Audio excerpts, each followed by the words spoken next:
So the other day I was on YouTube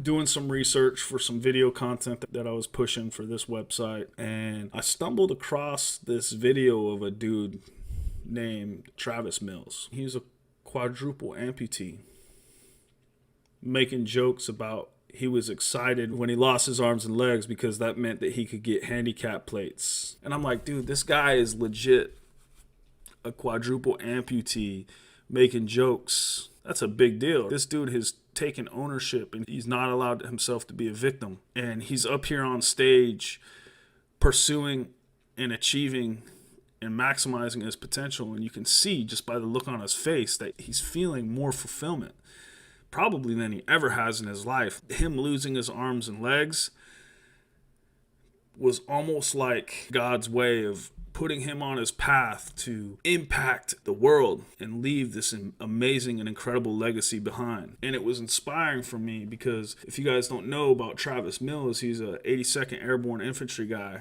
who was out on a patrol and he set his backpack down on top of an IED and it blew up, instantly blew off one of his arms and his legs. And then later on, they ended up having to take off the other leg because it was blown in half, and then his arm is cut off right here.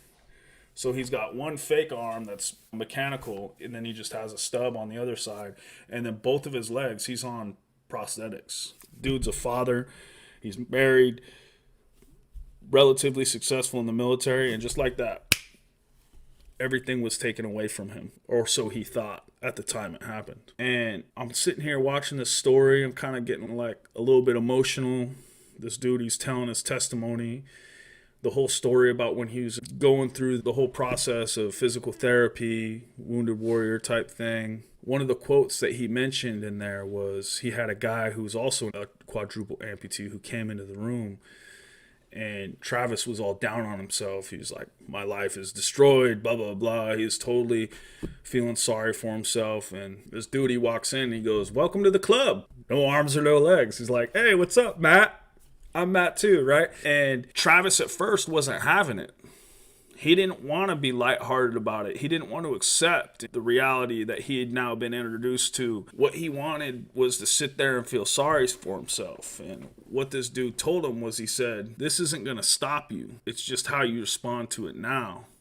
And I thought about that, right, for a second. I'm like, man, there are people out there who have achieved incredible and amazing feats and miracles, who had these obstacles or these challenges or these handicaps or limitations in their lives that were seemingly impossible to overcome. And here they are. And so your journey, despite all of that, despite every injury, despite every obstacle, despite your lack of time, despite every limitation, is only as hard as you allow yourself to respond to. The attitude that I bring to the table and how I react and respond to the situation that I'm in my life is what's going to define how difficult that really is. And you have to ask yourself, what can I control about this situation? And I can tell you 100% of the time, no matter what situation you're in, and you're questioning whether or not you're able to commit to your fitness and you want to get into the gym and make a change in your health and your well-being, is how are you responding to that circumstance?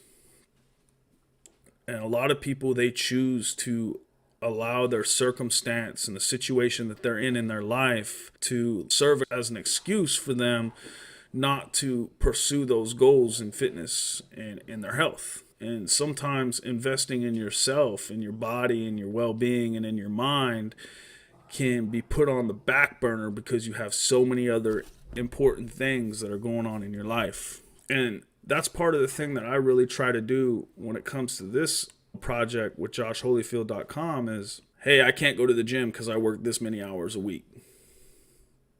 Okay, I'm going to put together a 30-minute a day, 6-week training program that uses no gym, no weights. All you're doing is using your body weight.